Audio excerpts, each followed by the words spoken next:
मिनश्शैतानिर्रजीम बिस्मिल्लाहिर्रहमानिर्रहीम।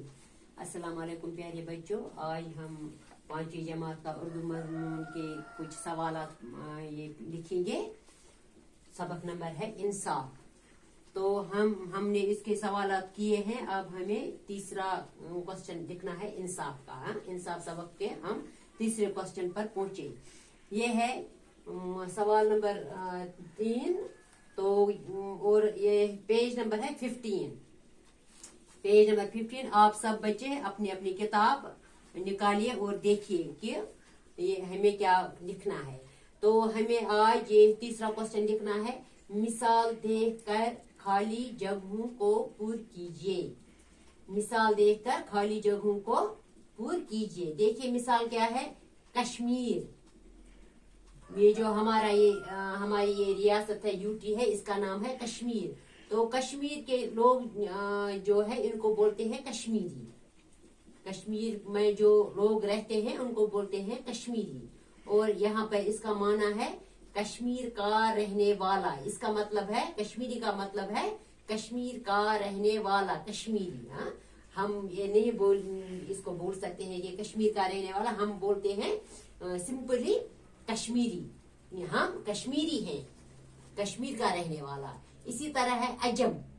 अजम नाम है इस मुल्क का। तो अजम में जो रहने वाले हैं उसको बोलते हैं अजमी। जो अजम में रहने वाले लोग हैं उनको बोलते हैं अजमी। तो अजम, किसी अजमी का मतलब है अजम का रहने वाला। इसको अजम में जो रहते हैं उनको बोलते हैं अजमी। ये अजम है मुल्क का नाम, अजमी है वहाँ जो रहते हैं लोग। तो अजम का रहने वाला, अजमुक रोजन गोर। इसी तरह है भारत। भारती, भारत है हमारा मुल्क।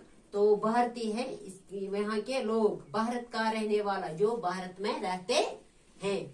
अमरीका, अमरीका है मुल्क का नाम।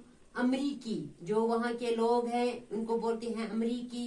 अमरीका का रहने वाला जो अमेरिका में रहता है उसको बोलते हैं अमरीकी। चीन, चीन मुल्क का नाम है। चीनी, जो वहाँ रहते हैं, चीन का रहने वाला जो चीन में रहते हैं उनको बोलते हैं चीनी। इसी तरह है ईरान। ईरान भी है मुल्क का नाम। ईरानी, जो वहाँ के लोग हैं उनको बोलते हैं ईरानी। ईरान का रहने वाला यानी ईरान जिस रोजान ईरान का रहने वाला जो ईरान में रहते हैं। समझ में आया बच्चों। ये है तीसरा क्वेश्चन। तो ये है कश्मीर, कश्मीरी, कश्मीर का रहने वाला। अजम, अजमी, अजम का रहने वाला। भारत, भारती, भारत का रहने वाला। अमेरिका, अमरीकी, अमेरिका का रहने वाला। चीन, चीनी, चीन का रहने वाला। ईरान, ईरानी, ईरान का रहने वाला। तो ये हो गया है तीसरा सवाल। अब हम चौथे सवाल पर पहुंचे हैं। चौथा सवाल है मिसाल देकर वाहिद से जमा बनाइए।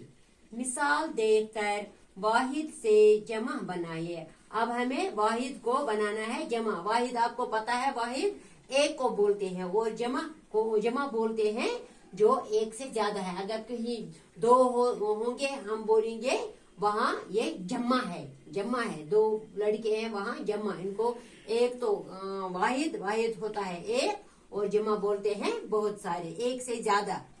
इसी तरह है वाहिद तो एक है और जमा में है बहुत सारे।